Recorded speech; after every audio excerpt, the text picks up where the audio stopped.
Ah, le fond vert est mal réglé, mais en tout cas, c'est parti. Les gars, petit live tranquillement. Aujourd'hui, on commente pas de match.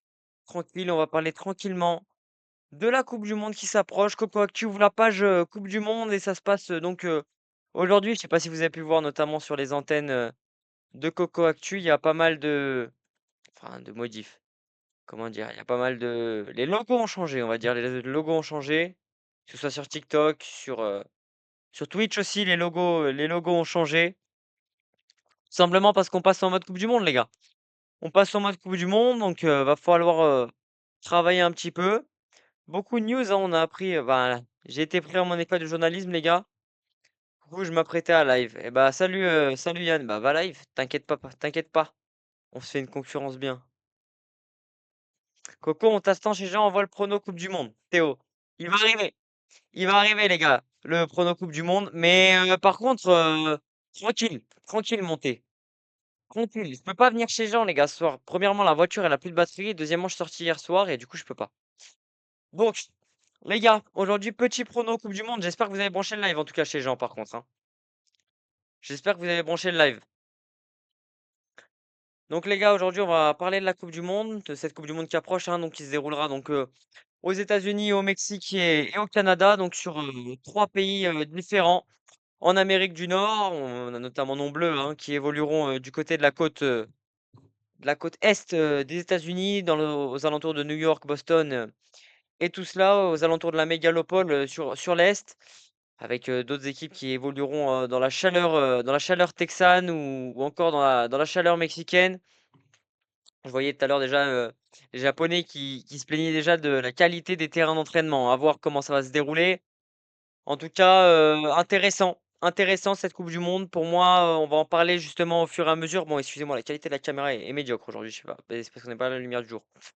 Mais donc, on va en parler, hein, mais pour moi, ça va être une des coupes du monde, les plus serrées de l'histoire. Une coupe du monde qui va être, très, très, très disputée. Il y a pas une grosse équipe, une grosse nation qui se démarque. J'ai presque envie de vous dire à toutes les coupes du monde, il y a pas une grosse nation qui se démarque.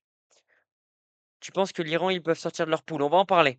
On va en parler, on va analyser les poules dans quelques instants, Max. T'inquiète pas. Est-ce que l'Iran peut sortir de sa poule avec, de mémoire la Belgique, l'Égypte et j'ai plus le dernier, attendez, je regarde. La Belgique, l'Égypte et la Nouvelle-Zélande.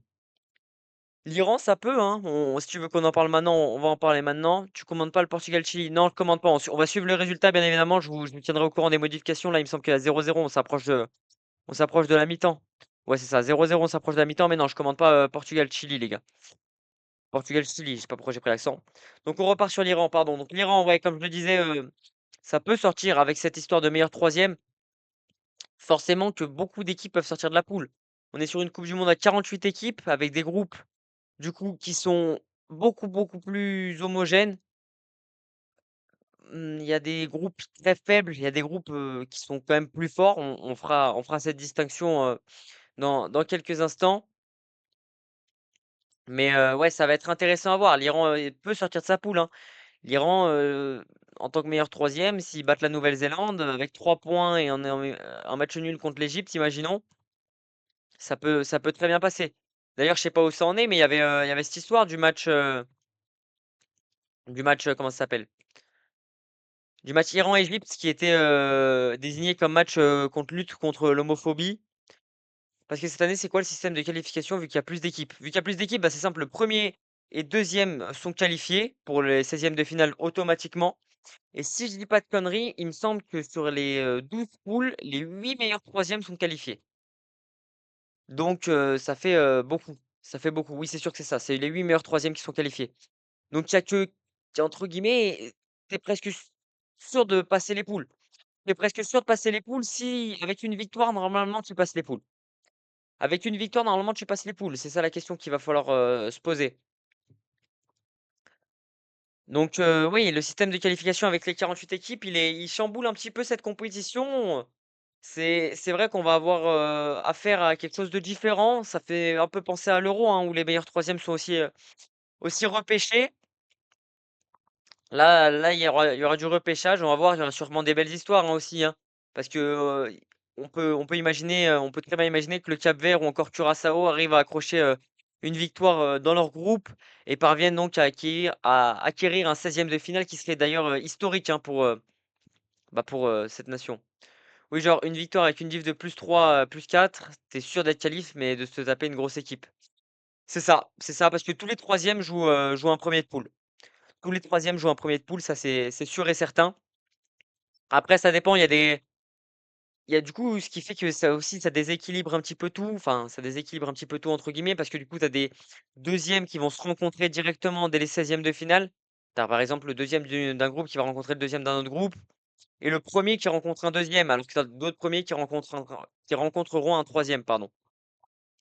Donc voilà, il y a des intérêts à finir premier et 2e, mais je trouve que ces intérêts, ils sont entre guillemets «plus faibles» avec une coupe du monde à 48 où quand tu es 1er, bah, tu peux quand même taper un deuxième alors que ton concurrent direct, potentiellement, il tape, il tape un 3e qui est plus faible sur le papier.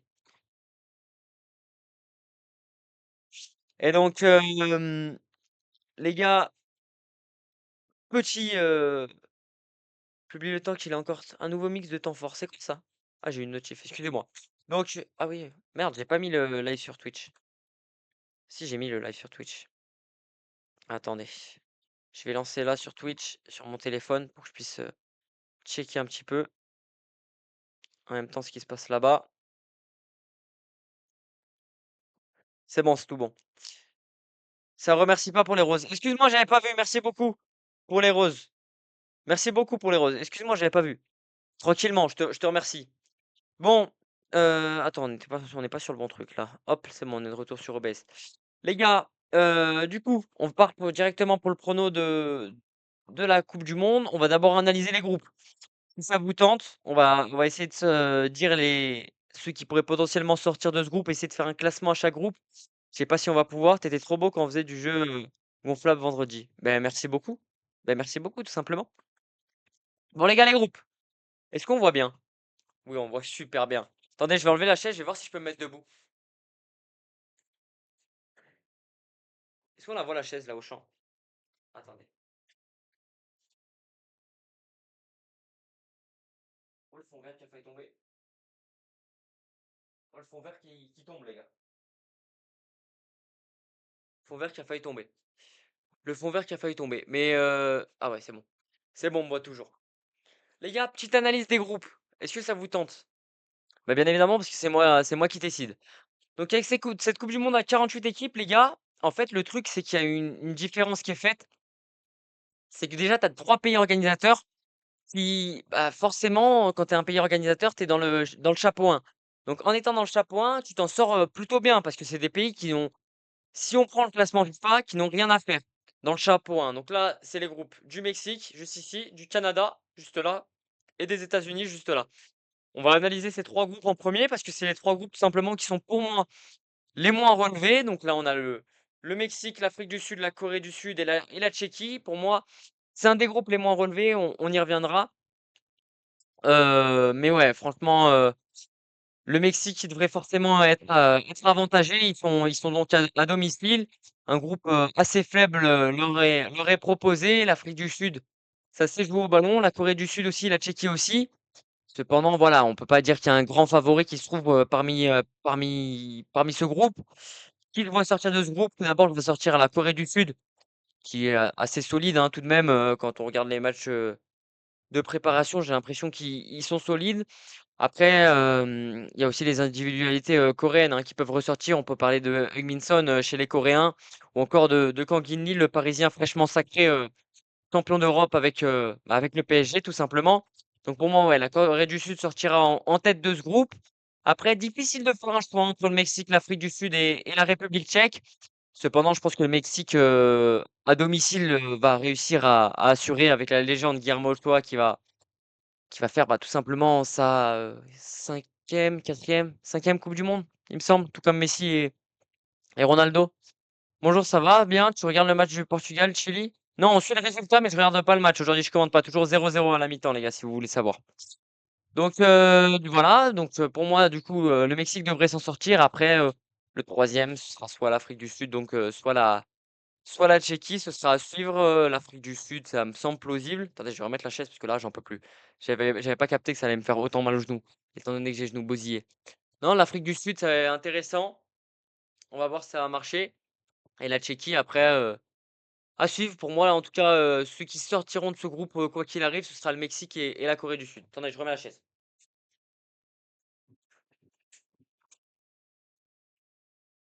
C'est bon, c'est bon, la chaise est remise. Donc ensuite, on analyse le groupe là. Canada, Bosnie, Qatar, Suisse. Là, pour moi, on est clairement sur le groupe le plus faible de cette coupe du monde. Le groupe le plus faible de cette coupe du monde 2026 à 48 équipes. Pour moi, il y a pas de doute, il est là, il est sous nos yeux, c'est le groupe B, c'est le groupe le plus faible de cette compétition. Qui je vois sortir de ce groupe? Forcément la Suisse, un club européen, qui sait se montrer dans les grandes compétitions. Je pense notamment à l'Euro 2021, l'Euro 2024 aussi, où il me semble qu'ils font pas un parcours dégueulasse. Voilà. Le Qatar, la Bosnie-Herzégovine, Bosnie qui a éliminé l'Italie, hein. L'Italie aurait dû être dans ce groupe et dans ce cas-là, ça aurait peut-être relevé, le niveau du groupe. Cependant, la Bosnie-Herzégovine, bah, hein, sur le papier, ça reste faible. Ça reste faible, les gars, la Bosnie-Herzégovine, donc pour moi, ça ne passera pas. Le Canada à domicile devrait assurer, donc si je dois tout de même sortir 2 «vainqueurs» entre guillemets, sortir, 2 personnes qui sortiront de groupe, je mettrais, le Canada et la Suisse et après la troisième et quatrième place, ça se jouera entre le Qatar et la Bosnie, Herzégovine, forcément. Voilà. On va analyser ensuite le groupe du troisième pays organisateur, les États-Unis, les gars. États-Unis, Paraguay, Australie, Turquie. Un groupe, homogène, c'est ça que j'ai envie de dire. On est pas non plus sur un niveau flamboyant, hein, on le sait, avec, justement cette coupe du monde, que des groupes, sont très peu homogènes, certains groupes sont très peu homogènes.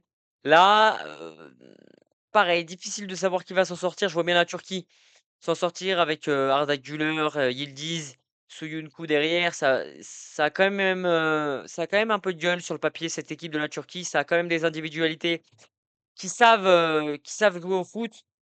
On va voir. On va voir comment il doit s'en sortir, mais si je dois mettre, 2 nations qui sortiront pardon de ce groupe, je mettrais les États-Unis. Tout en haut, pareil, la même raison que le Canada et le Mexique, c'est à domicile, poussé par la faveur de leur public et la Turquie parce que tout simplement sur, les individualités, c'est les 2 équipes qui me paraissent les plus fortes, les plus capables d'aller loin, de prendre des points tout simplement, dans leur groupe. C'est pour ça que je mettrais ces 2 équipes qui sortent de ce groupe D. Donc voilà, pour ces 3 groupes, les 3 pays organisateurs, donc le groupe A avec le Mexique, l'Afrique du Sud, la Corée du Sud, la Tchéquie, le Canada, la Bosnie, le Qatar et la Suisse pour le groupe B et enfin les États-Unis, le Paraguay et l'Australie, la Turquie pour le groupe D. On va pas maintenant passer à l'analyse groupe par groupe, bah, des autres groupes tout simplement. Avec les groupes que je cache tout d'abord, donc on va faire par ordre alphabétique, hein, on va pas faire par ordre de préférence bien évidemment. Portugal, contre le Congo le 17, juin, samedi sur, TikTok. Ouais, je sais qu'il y a le Portugal contre le Congo pour, 1 match du Portugal, dans cette coupe du monde. D'ailleurs, ce sera sûrement pas le premier match commenté de Coco Actu, mais par contre, il y aura, le soir même un match commenté de la part de Coco Actu. Je pense qu'on commentera Angleterre-Croatie sur les antennes, de Coco Actu. Allez, nouveau groupe. Brésil, Maroc, Haïti, Écosse. Groupe très hétérogène cette fois-ci, j'ai envie de dire, avec, le Brésil et le Maroc qui, semblent bien plus au-dessus, hein, de Haïti et de l'Écosse forcément. Donc je vois le Brésil et le Maroc, s'en sortir. Je vois même le Maroc finir devant le Brésil, hein. On va y reparler au moment où on fera les catégories et après l'Écosse qui devrait pour moi acquérir une place, de meilleur troisième sans grande, difficulté. Haïti, c'est leur première coupe du monde, il me semble. Pour moi, ça me semble très difficile pour eux d'aller chercher, quelque chose dans ce groupe-là. En tout cas, ils seraient tombés dans le groupe B, j'aurais peut-être dit, ils auraient pu faire quelque chose. Là, ça me semble plus compliqué. Allez, on enchaîne avec Allemagne, Curaçao, Côte d'Ivoire, Équateur, un groupe aussi que je trouve très intéressant. Alors, Curaçao, c'est potentiellement la future surprise, hein, de cette compétition, cette petite île-là, perdue, enfin perdue, à côté des côtes, vénézuéliennes, il me semble, en Amérique du Sud. Un petit pays, représenté notamment par des joueurs nés aux Pays-Bas, dû au fait que c'est une province, des Pays-Bas ou ça a été une province des Pays-Bas, il me semble. Donc voilà, Curaçao, à voir comment ils vont s'en sortir, à voir comment ils vont se débrouiller pour cette coupe du monde en espérant qu'ils puissent, pas se faire, comment dire? Au moins exister dans cette compétition, c'est-à-dire pas prendre, des scores, à chaque match, sinon ce serait vachement dommage, pour eux. Par ailleurs, l'Allemagne que je vois grand favori quand même de ce groupe, hein, je vous dis pas pourquoi, tout simplement parce qu'ils ont la meilleure équipe sur le papier de ce groupe. Et là, 2 nations qu'il va falloir surveiller, hein, la Côte d'Ivoire et l'Équateur, on va en parler juste après justement. Mais ouais, la Côte d'Ivoire et l'Équateur, des individualités fortes. La Côte d'Ivoire qui vient tout fraîchement de battre l'équipe de France, sur le score de 2-1 en match amical là, justement à la Beaujoire sur le territoire français. Une équipe à suivre, la Côte d'Ivoire, qui peut être, intéressante. Ça sait jouer au football, la Côte d'Ivoire, donc on va voir. Il y a des joueurs très intéressants. J'aime beaucoup, le petit, Eli Wahi devant. J'aime encore beaucoup leur milieu de terrain là, Seko Fofana, je trouve ça très, très solide. Voilà, pour moi, c'est un groupe intéressant. Allemagne, Côte d'Ivoire, ça peut être, des beaux matchs. Allemagne-Équateur aussi. Côte d'Ivoire-Équateur, ça va être à mon avis le choc pour la deuxième place de ce groupe, derrière l'Allemagne. On va en parler, mais pour moi, l'Équateur et la Côte d'Ivoire, dans tous les cas, ça, c'est un groupe qui peut se présenter comme, 3 places, qualificatives pour les 16e de finale avec Curaçao qui prend 0 points et le reste qui se partage les points. Pour moi, ça peut ressembler à ça. On passe maintenant avec le groupe F: Pays-Bas, Japon, Suède, Tunisie. Pays-Bas qui devrait être, vainqueur, hein, de ce groupe aussi, une grande nation européenne avec, de grands joueurs, Virgil van Dijk notamment pour, emmener cette équipe, même si je pense notamment à Jérémy Frimpong. Moi, je l'aurais pris dans les listes, mais il n'a pas été sélectionné au poste, d'arrière droit. Denzel Dumfries, occupera cette place, très certainement. J'aime aussi beaucoup ce joueur, hein, sa capacité, défensive et offensive à Denzel, Dumfries, pardon, lui qui va signer au Real Madrid, dans les prochains jours. Voilà, les Pays-Bas qui devraient, tranquillement sortir, 1 sans grande difficulté de ce groupe. En tout cas, ça, c'est mon point de vue et ensuite on aura une, bataille pour, la deuxième place. Je vois le Japon et la Suède, batailler. Je vois la Tunisie malheureusement, avec beaucoup de difficultés. Je vois la Tunisie avec beaucoup de difficultés. Ils ont pris une manita tout à l'heure contre la Belgique avec un carton rouge notamment. Ils ont perdu face à l'Autriche aussi, il y a quelques jours. Une préparation difficile pour la Tunisie. Ouais, j'ai beaucoup de mal à voir comment la Tunisie va réussir à exister dans ce groupe. Avec, le Japon qui pour moi, prendra la deuxième place de ce groupe et pour moi on aura un ordre qui ressemblera vraiment au tirage au sort, qui ressemblera vraiment à celui-ci, tout comme pour le groupe G. C'est-à-dire que pour moi, pour le groupe G, ça ressemblera aussi à ce qui a été, tiré, enfin l'ordre qui est établi comme ça, grâce au chapeau. Je vois la Belgique, sortir, 1, même si on va en parler justement de la Belgique, après, parce que je les vois pas faire une grande coupe du monde, les Belges, on en parlera. Il devrait sortir 1er, mais attention, à l'Égypte de Mohamed Salah et d'Omar Marmoush, ça peut être très intéressant, l'Égypte. J'ai beaucoup aimé ce qu'ils ont proposé, à la CAN. On a suivi la CAN, hein, sur les antennes de Coco Actu, vous le savez bien évidemment. Voilà, donc attention, attention, à l'Égypte qui pour moi pourrait potentiellement, passer devant et prendre cette place, devant la Belgique et acquérir une première place dans ce groupe G. Je vois tout de même la Belgique sortir, de la phase, de groupe avec cette histoire de 3e et tout. Dans tous les cas, ils sortiront pour moi et comme on en parlait tout à l'heure, l'Iran qui pourra potentiellement, sortir de cette phase, de groupe avec, la Belgique, l'Égypte et la Nouvelle-Zélande. On passe au groupe H avec un des favoris de cette coupe du monde, l'Espagne. On va en parler aussi, après. Le Cap-Vert, la surprise, africaine, hein, de cette coupe du monde, l'Arabie Saoudite et l'Uruguay. Là, je vois potentiellement que 2 équipes, se tirer de ce groupe. L'Arabie Saoudite qui s'est séparée d'Hervé Renard, il me semble, il n'y a pas longtemps. L'Espagne sortira de ce groupe, à mon avis, sans grande difficulté. L'Uruguay aussi, emmené par, notamment Federico, Valverde, Bentancur au milieu de terrain. Ça devrait passer pour les Uruguayens.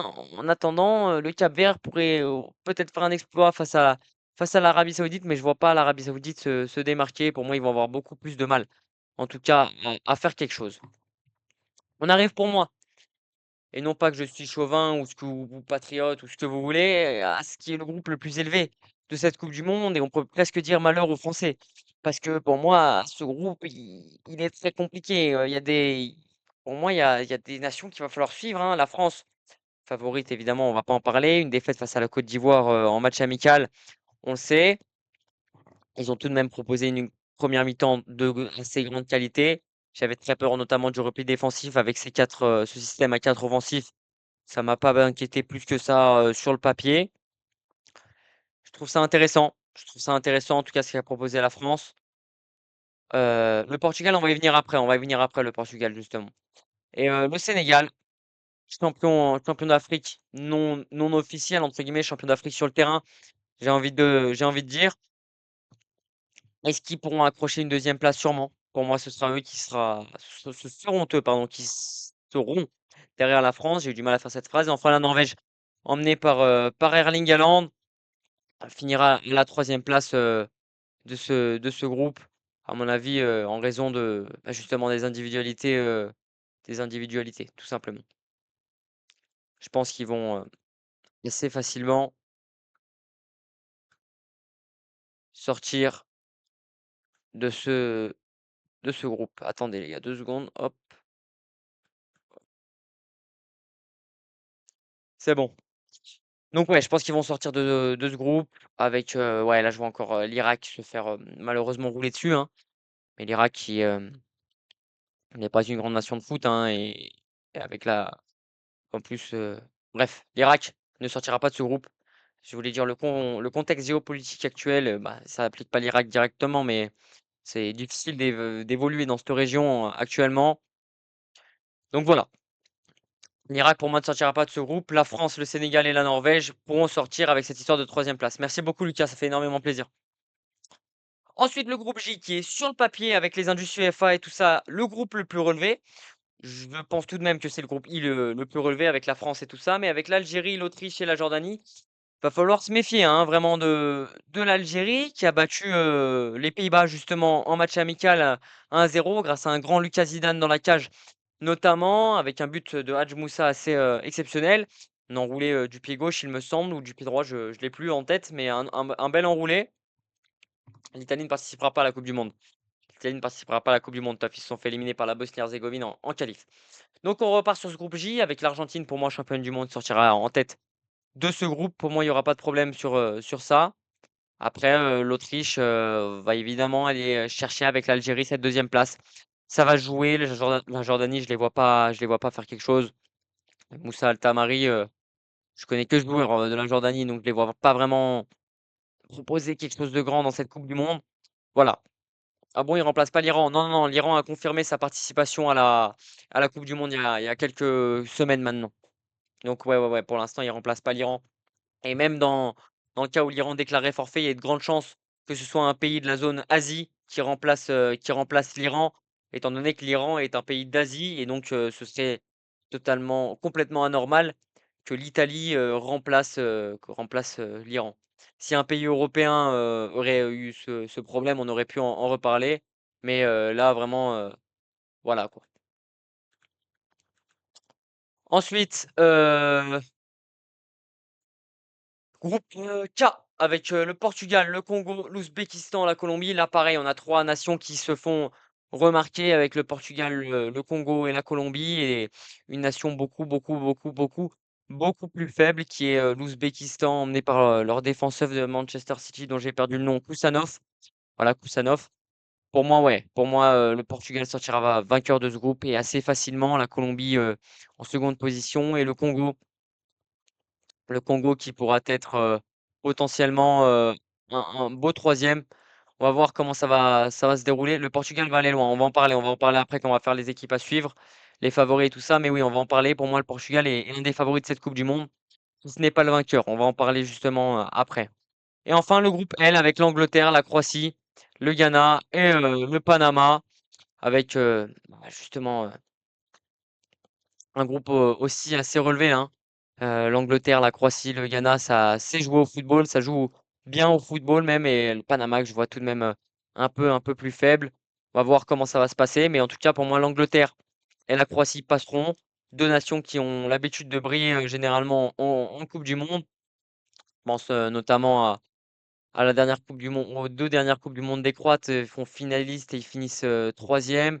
Il y a aussi, un autre, une autre, coupe du monde, bah, justement, finaliste, ils finissent 3e. Les Anglais aussi ont brillé à la coupe du monde 2018, c'est éliminé par la France en 2022 avec le penalty d'Harry Kane, on s'en souvient. Donc voilà. On passe maintenant à pas aller on va pas faire du équipe par équipe, bien évidemment, mais on va mettre, les équipes, à suivre. On va faire différentes catégories. J'ai préparé les gars, on est quand même à un minimum professionnel, hein, comme le disait Lucas tout à l'heure. Donc il y aura des catégories à suivre. Bah, j'ai mis beaucoup d'équipes par contre, vous allez m'en vouloir sûrement, j'ai mis beaucoup d'équipes.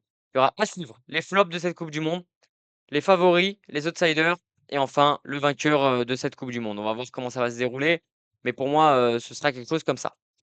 Non, on commence pas par les joueurs, on commence pas par les flops, on va commencer par les à suivre avec le Japon que je mets en 1 à suivre parce que tout simplement ils ont gagné, leurs 6 derniers matchs, des victoires face, au Brésil et à l'Angleterre, notamment.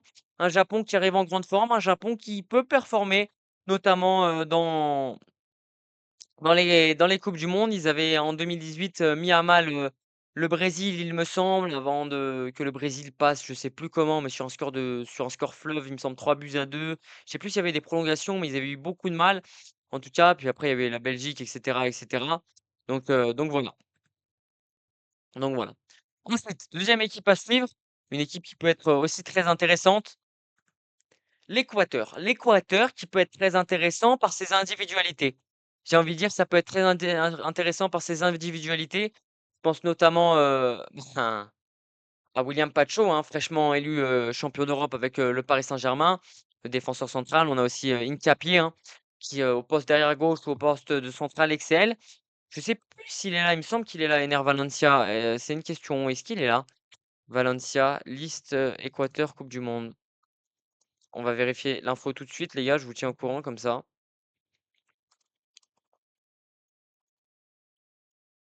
Liste Équateur des 26 joueurs de l'Équateur. Alors, tchouk, tchouk. Est-ce qu'il y a Valencia encore? Vous vous rappelez, c'est lui qui marquait il marquait tous les buts à l'époque en coupe du monde de truc. Il y a Estupiñán si oui, Ener Valencia a l'air d'être appelé. Ener Valencia est appelé, ouais, c'est lui qui marque, généralement tous les buts de cette équipe. Est-ce qu'il va réussir à refaire une énorme, coupe du monde, Ener Valencia, buteur, de multiples fois, hein? Il avait marqué notamment au match d'ouverture à la coupe du monde 2022 contre le Qatar, si mes souvenirs, sont bons. Ouais, l'Équateur qui va être une nation à suivre, avec notamment, on n'en parle pas assez, mais pour moi, un grand joueur qui se nomme Moses Caicedo au milieu de terrain. Pour moi, c'est un joueur qui fait un taf tout simplement exceptionnel. On n'en parle pas assez parce qu'on met en avant des Joao Neves, des Vitinha, des Declan Rice. Mais pour moi, il est dans la discussion des meilleurs, milieux de terrain, actuellement sur la planète foot. Il est dans cette discussion. Il est dans cette discussion et à mon avis, ouais, il va potentiellement cette coupe du monde va le mettre encore plus au devant de la scène en fonction du parcours de l'Équateur, mais en tout cas, je les vois bien performer l'Équateur, donc c'est une équipe qui est à suivre. Le Sénégal, qui est aussi une équipe à suivre, fraîchement champion d'Afrique, même si le Maroc a remporté, suite à l'appel, du Maroc, puis, ils ont remporté suite, à la décision qui a été prise, justement par la CAF. Oui, la CAF, la conférence non, si, c'est la CAF. Non, c'est pas la CAF. C'est quoi qui organise la CAN?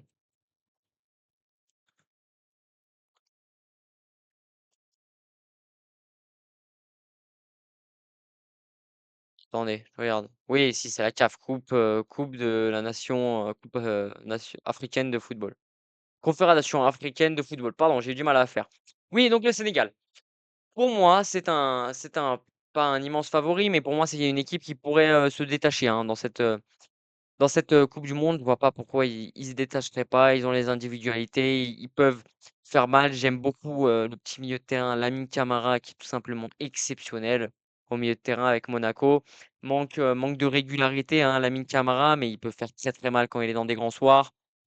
On a d'autres, joueurs, notamment je pense à Sadio Mané qui peut faire mal devant. On a Pape Matar Sarr, mais ça on n'en parle pas assez. Pape Gueye aussi au milieu de terrain.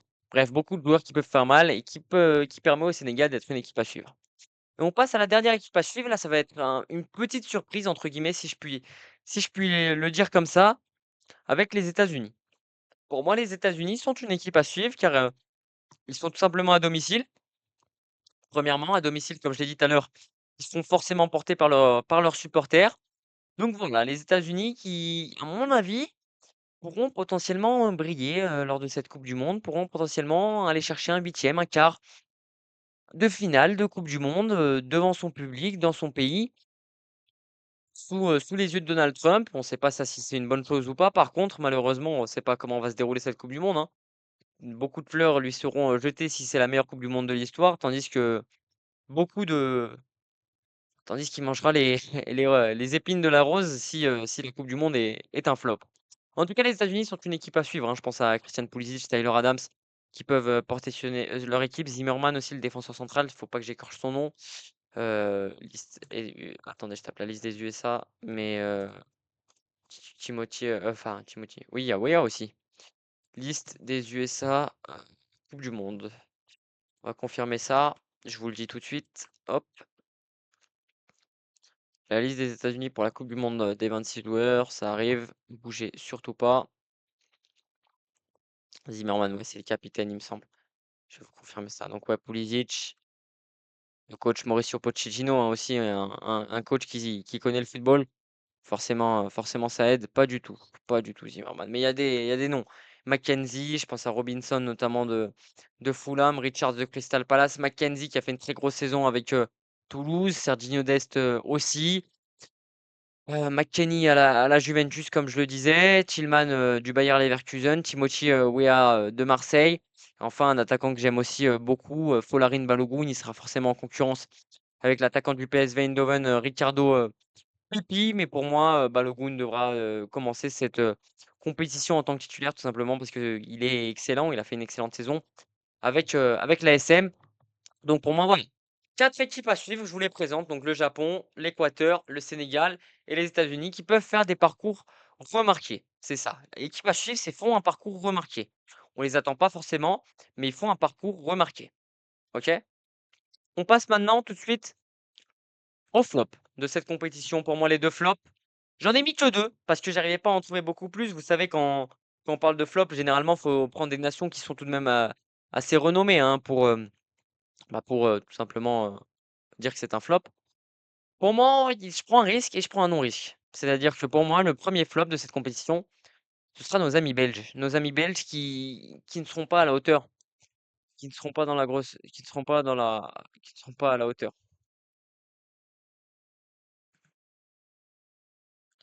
Attendez, hop,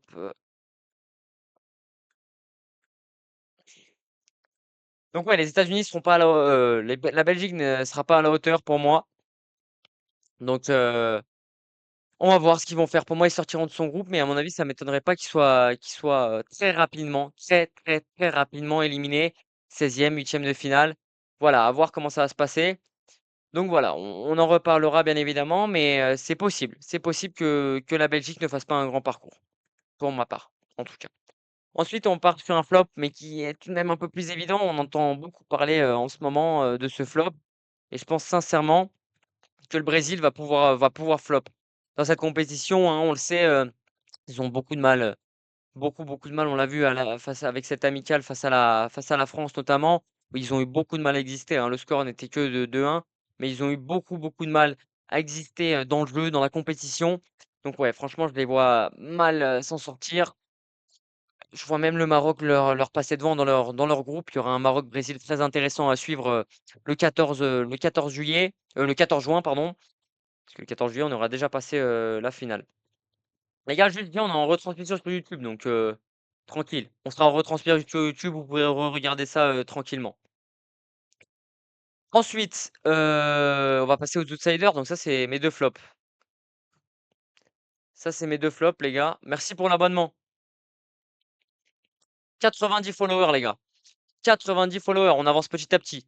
Donc les gars, ça, c'est mes 2 flops.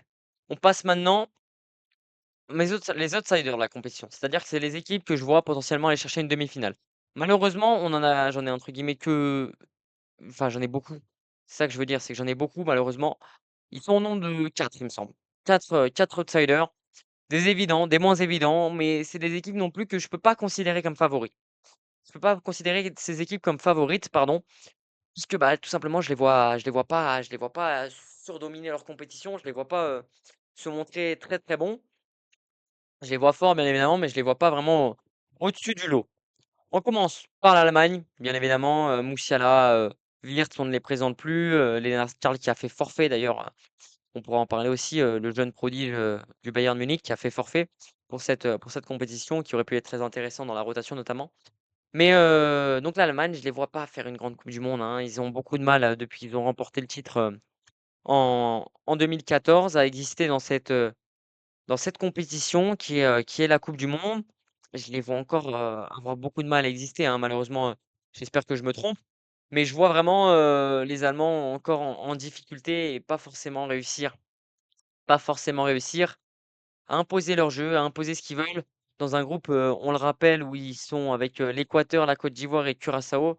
Ça m'étonnerait potentiellement même pas que, la Côte d'Ivoire ou l'Équateur viennent accrocher un résultat face à l'Allemagne, si vous voyez ce que je veux dire. Je les vois pas en rouleau compresseur.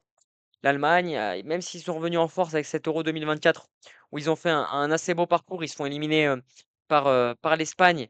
Mais, c'est une Espagne, qui va chercher le titre, hein, notamment avec, cette controverse par rapport à la main de Cucurella, on peut en parler, aussi, notamment. Donc, ouais, franchement, cette équipe, de l'Allemagne, je les vois pas non plus briller sur cette compétition.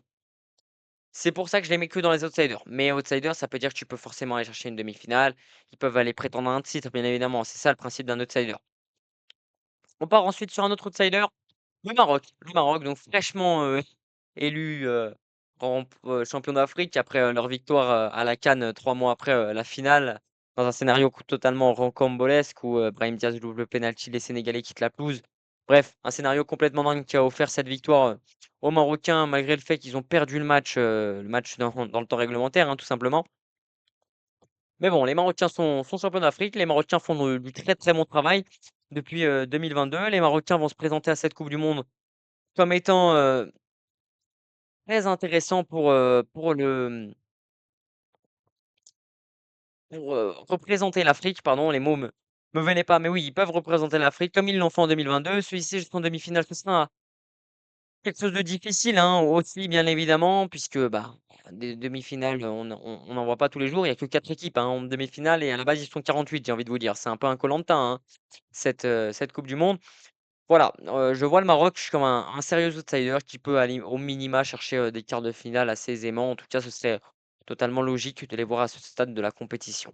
On peut continuer avec une nation européenne, encore une fois, qui a été donnée vainqueur par un statisticien, il n'y a pas longtemps, qui avait prédit, correctement les 3 dernières, coupes du monde, c'est les Pays-Bas, qui pour moi restent un outsider de la compétition. Parce qu'ils ont beau avoir cette équipe, forte, hein, défensivement, Virgil van Dijk, Van de Ven, Mathys de Ligt, on ne les présente plus, hein, une défense, digne, des plus grands. Rien à dire sur cette défense.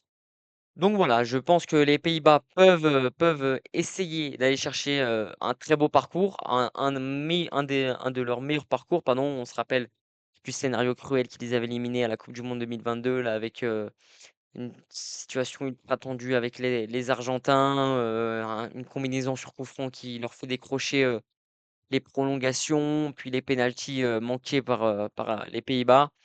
Voilà, donc en tout cas, les Pays-Bas sera évidemment enfin, une nation à suivre. Ce sera évidemment quelque chose, auquel il va falloir prêter, attention. Et on passe maintenant au dernier outsider. On parle aussi d'une autre nation, européenne qu'on oublie à mon goût, beaucoup, beaucoup trop.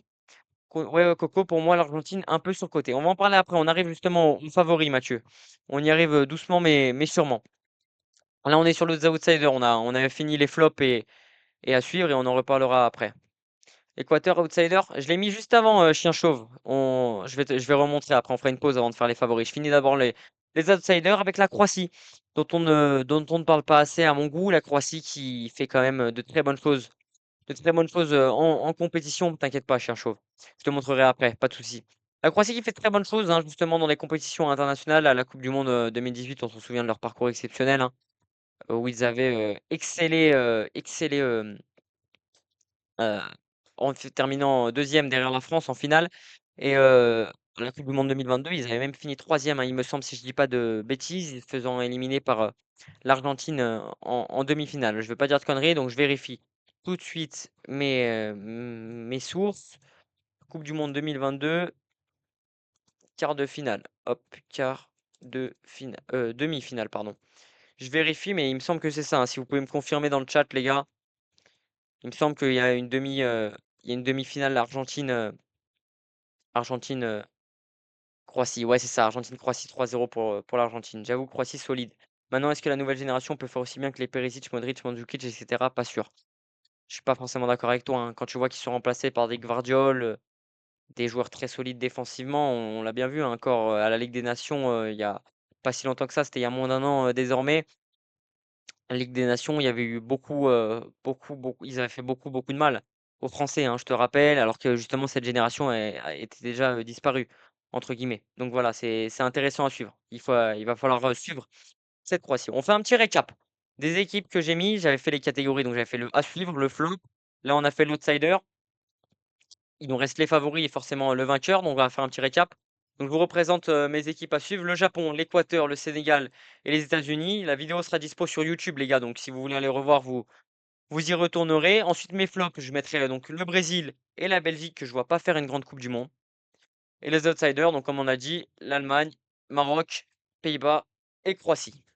Ça, c'est pour mes équipes à suivre. On va maintenant passer aux favoris de cette Coupe du Monde, les gars. Les favoris de cette Coupe du Monde. Et malheureusement, j'ai pas pu faire moins bien que 5. J'ai pas pu faire moins bien qu'en dégager 5. C'est beaucoup trop, je sais. Mais j'ai été obligé.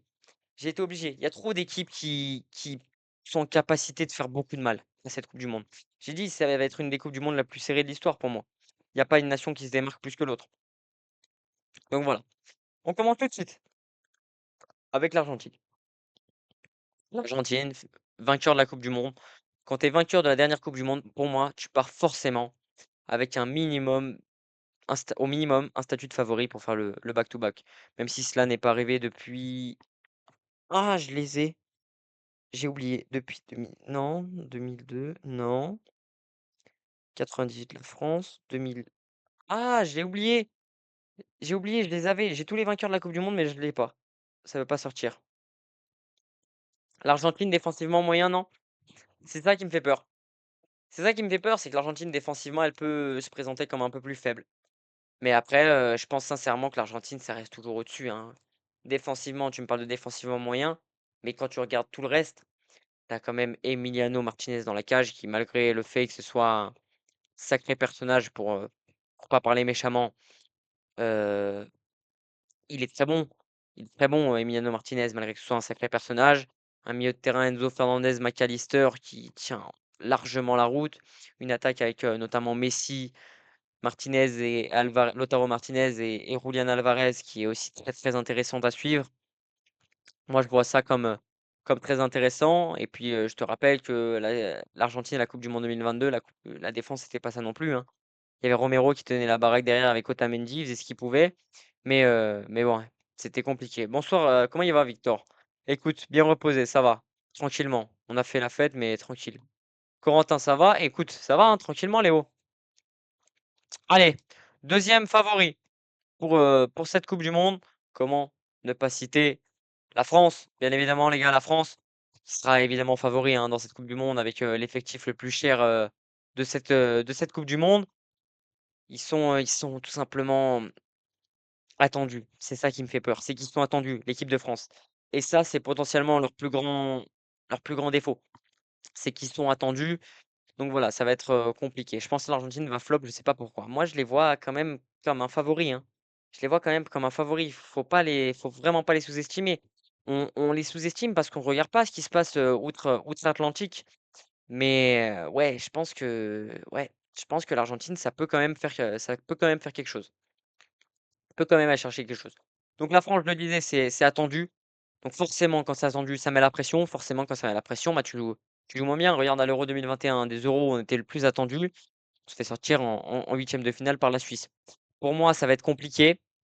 Je dis pas que c'est infaisable d'aller chercher la coupe du monde, loin de là, parce que pour moi, on en reparlera quand j'annoncerai le vainqueur, mais pour moi, ils sont amplement ils peuvent amplement mériter le titre et amplement aller chercher, bah, tout simplement, la victoire et la 3e étoile pour notre équipe française. Très peur pour la France, on a enchaîné beaucoup de très beaux parcours, ça va s'arrêter à un moment. Je suis d'accord avec toi. Je suis malheureusement d'accord avec toi. Après, très beau parcours, 2 finales d'affilée, tu te fais sortir en quart si je me trompe pas, en 2014, 2010 tu passes même pas les poules. Donc on a enchaîné, ouais, des beaux parcours là en coupe du monde sur ces 2 dernières coupes du monde parce qu'on a fait 2 finales, mais après, quand tu regardes avant, tu fais quart, quart et tu sors en poule, donc c'est pas non plus, quelque chose, d'exceptionnel, même si avant tu fais finale en 2006 bien évidemment. Mais voilà, faut faire, attention, ouais, à la France. Attention à la France. J'ai peur qu'il y ait trop de pression, c'est ça qu'il faut que je dise, mais je les vois quand même comme un grand favori. Ensuite, l'équipe dont on parle le plus et celle que e-Sports a désigné vainqueur de cette coupe du monde et aussi ne se sont pas trompés durant ces 3 dernières coupes du monde, l'Espagne. L'Espagne emmenée par, De La Fuente, le coach qui va emmener cette équipe d'Espagne fraîchement, championne d'Europe, bah, les derniers vainqueurs de l'Euro avec un Lamine Yamal qui est étincelant. Pour moi, c'est un des meilleurs joueurs du monde, c'est le meilleur joueur du monde, n'en déplaise, à certains détracteurs, qui me servent d'amis. Donc ouais, pour moi, Yamal est largement au-dessus et peut déjà porter cette équipe d'Espagne du haut de ses 18 ans, du haut de ses 19 ans.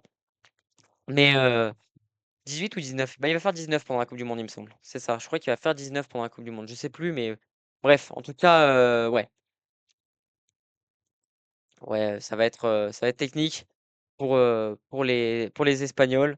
Il va faire 19, Mathieu, c'est ça? Ouais, je me trompe pas. Salut Romain. Donc ouais, ouais, ouais. Donc il va faire 19. Donc ouais, pour moi, Lamine Yamal peut porter cette équipe et peut potentiellement prétendre même à un titre de meilleur buteur, hein, ou de meilleur passeur du moins, ou de meilleur joueur de la compétition. Quand on voit ce qu'il fait quand il touche la balle, est-ce que j'ai besoin de vous rappeler? Malheureusement, je vais vous rappeler un souvenir douloureux, mais son match contre l'équipe de France en demi-finale de Coupe d'Europe, là, de l'Euro 2024, c'est un chef-d'œuvre. C'est un chef-d'œuvre. Et bah, à l'Espagne, je l'ai déjà dit, hein, j'ai déjà dit, mais pour moi, cet Euro 2024, si Yamal n'a pas 17 ans et 18, oui, si Yamal n'a pas 17 ans, pardon, pour moi, Yamal doit prendre ce titre de meilleur joueur de la compétition et doit même aller chercher une place dans le top 3 du Ballon d'Or. Parce que pour moi, ce qu'il fait lors de cet Euro 2024, c'est tout simplement légendaire.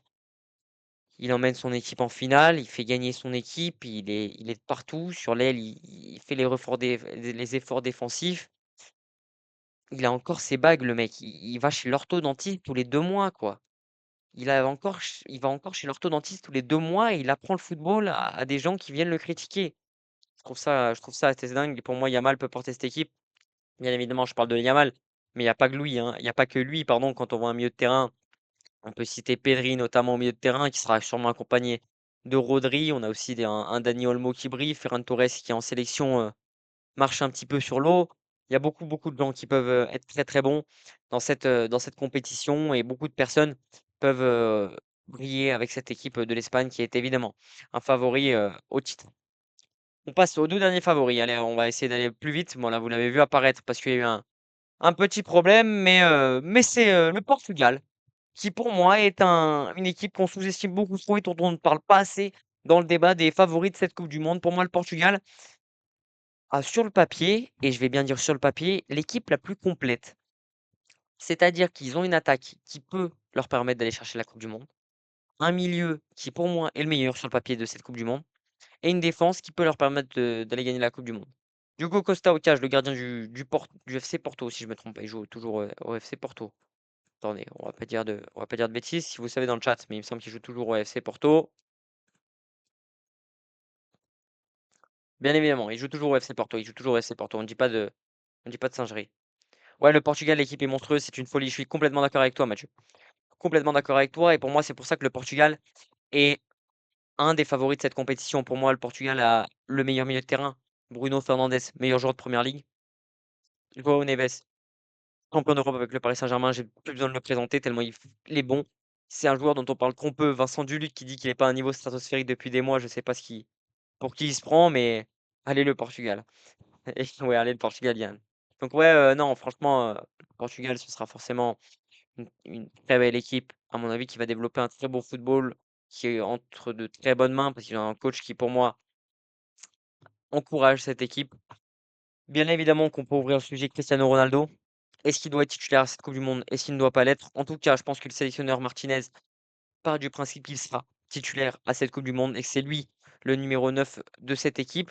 Bien qu'il monopolise forcément l'intention, hein, on joue au numéro 9, hein, on le sait. Pour moi, c'est lui, le titulaire, de cette équipe.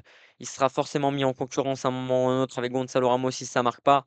Mais s'il marque et s'il porte l'équipe, il sera forcément, mais forcément dans le débat déjà des meilleurs joueurs, de la compétition et en plus, il sera, il portera, l'équipe du Portugal. On va aller encore plus loin, s'il prend la coupe du monde, Ronaldo, est-ce qu'on peut Messi a pris le devant dans le débat, Messi-Ronaldo, même si je suis pas forcément d'accord avec ça, mais ça on va pas le débattre aujourd'hui. Mais là, si Ronaldo prend la coupe du monde, il va s'asseoir à un niveau, très, très haut que peu de gens ont atteint. Peu de joueurs ont atteint. On peut parler aussi de Mbappé avec l'équipe de France qui pour moi s'il prend la coupe du monde, n'en déplaise à certains, malgré le fait qu'il n'ait pas de Ligue des champions, il va commencer à aller chercher Messi et Ronaldo. Mais ça, c'est un autre débat qu'on pourra avoir. Mais si Mbappé prend la coupe du monde et qu'il fait une grande coupe du monde, Messi et Ronaldo, attention, attention, asseyez-vous bien, attention parce que là, il y a une flèche française qui est en train d'arriver très fort, très, très fort. Enfin, dernier favori de cette compétition pour moi, l'Angleterre. Forcément, entraîné par, Thomas Tuchel, l'Angleterre qui peut flop. Il a décidé de se passer beaucoup de cadres, Thomas Tuchel, je pense à Trent Alexander-Arnold, Cole Palmer ou encore Phil Foden, qui n'iront pas, disputer, cette compétition. Un peu déçu pour Alexander-Arnold et pour Cole Palmer, qui sont des joueurs que j'apprécie, particulièrement. Il a préféré miser sur un effectif qui se connaît plus, qui il a essayé de constituer le meilleur groupe et il a pas pris les 26 meilleurs joueurs, il avait pris le meilleur groupe. C'est ce qu'il a signifié. En conférence de presse, Thomas Tuchel, Didier Deschamps l'avait dit aussi, quand il a justifié l'absence de Corentin Tolisso et quand il a justifié son groupe. Par ailleurs, donc c'est tout de même très intéressant de voir que Thomas Tuchel essaie de mettre en place quelque chose justement avec les Free Lions, même s'il n'est pas forcément apprécié, de l'autre côté de la Manche. Pour l'instant, on va voir comment il va taffer, comment il va s'en sortir, mais je les vois comme un favori à cette compétition. Bon les gars, dernière page de ce live avec le vainqueur de la coupe du monde. Vainqueur de la coupe du monde les gars, est-ce que vous êtes prêts? Est-ce que dans le chat, que ce soit sur TikTok ou sur Twitch, on a des pronostics pour le vainqueur de la coupe du monde les gars? Un petit pronostic pour le vainqueur de la coupe du monde. Est-ce qu'il y a quelqu'un qui veut bien lâcher un prono? À tout moment, ça flop de ouf, mais c'est pas grave, on se la tente. J'ai envie de vous dire, on n'est plus à ça près au vu de la soirée d'hier.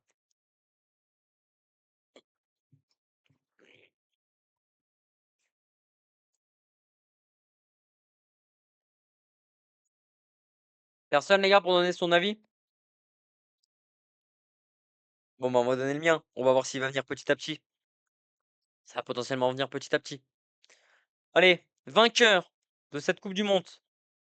Les compagnons Portugal pour Yann. Et bah pour moi, ce sera aussi le Portugal. Ce sera aussi le Portugal qui remportera cette Coupe du Monde. Donc je me disais un milieu très intéressant, Bruno Fernandes. C'est pour ça qu'il y avait un signe hein, depuis le début depuis le début du live. Non, mais je vois sincèrement les Portugais faire une très, très belle compétition et aller chercher tout simplement, le titre qui leur manque, leur 1re étoile. Le titre qui permettrait à Ronaldo d'être un des plus grands jou bon, d'être un des plus grands joueurs de l'histoire, il l'est déjà, mais d'encore plus s'ancrer dans la légende de ce sport en permettant à son pays de remporter, une coupe du monde. Il a déjà permis à son pays de remporter un Euro. Une coupe du monde, à mon avis, ne serait pas la malvenue, j'ai envie de dire. En tout cas, elle serait forcément, très, très bien accueillie, à Lisbonne. Cette coupe du monde, donc voilà, pour moi, le Portugal est l'immense favori de cette enfin l'immense favori, bien sûr que non, qu'est-ce que je dis? Pour moi, le Portugal est le favori de cette compétition. Pour moi, c'est mon vainqueur, c'est l'équipe que je vois aller au bout de cette compétition parce qu'ils sont complets. Pour moi, c'est fou ce qu'ils peuvent proposer. On va voir si le coach, le sélectionneur Martinez arrive à mettre tout ça en place. Mais pour moi, ça jouera donc forcément, j'ai cité les favoris, donc ça jouera entre ces 5 nations. Je vois le Portugal se démarquer avec potentiellement l'Espagne et l'équipe de France. J'ai du mal à voir l'Argentine et l'Angleterre tout de même, mais je pense que des 3, parmi le Portugal, l'Espagne et l'équipe de France, donc la péninsule ibérique et on rajoute, l'équipe de France, pour moi, le vainqueur de la coupe du monde se trouvera, forcément ici. Voilà les gars pour ce petit live, j'espère que vous avez kiffé. Ce sera retransmis en direct sur YouTube. Il va falloir juste là que je fasse, 2-3 manips parce qu'il y a des gogoles qui s'amusent à dire n'importe quoi. Mais, en tout cas les gars, voilà. Voilà pour ce stream. J'espère que ça vous a plu. En tout cas, le Portugal pour moi, c'est le vainqueur de cette coupe du monde et Voilà, donc j'espère que ça vous a plu sur TikTok, je vous fais la bise aussi, vous avez été nombreux aussi ce soir pour ces pronos coupe du monde. Sur Twitch, merci beaucoup à ceux qui ont participé et on se retrouve très prochainement. La vidéo sera retransmise sur YouTube, story Instagram quand elle sera disponible. Merci beaucoup les gars en tout cas d'avoir suivi ce live et on se retrouve prochainement. À plus.